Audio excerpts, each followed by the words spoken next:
یکی دیگه از یخچال‌های پایین رده یخچال فریزر بالا پایین LG مدل 612. این یخچال فریزر بالا پایین میتونه با تمامی بالا پایین هایی که تا الان شما دیدین متفاوت باشه.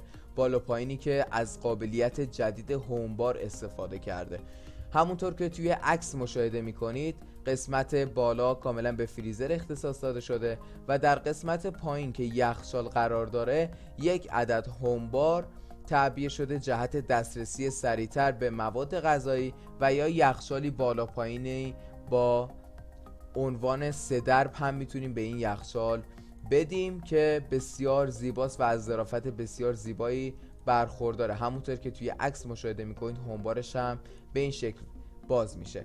یخچال 612 در این قسمت که میتونید تنظیماتش رو اوکی کنید حتی نمایشگر دیجیتالی داره که میتونید اطلاعات مربوط به یخچال حتی دما که بالا پایینه کاملا مشاهده کنید. ظرفیت این یخچال 28 فوت معادل 600 لیتر خالص و دارای فیلتر بهداشتی هایجین فرش جهت تصفیه هوای داخلی، حتی جهت جلوگیری از یخزدگی مواد غذایی از قابلیت فرش زون استفاده کرده که بسیار قابلیت مهمیه. این یخچال جزو یخچال‌های پرطرفدار بالا پایینه چون هم امکانات جالبی داره با ظرفیتی خوب و با قیمتی مناسب.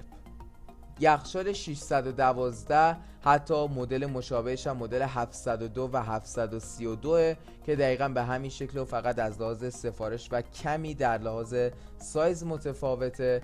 یخچال 612 هم قطعات کره و منتاج کشور هند و لهستانه.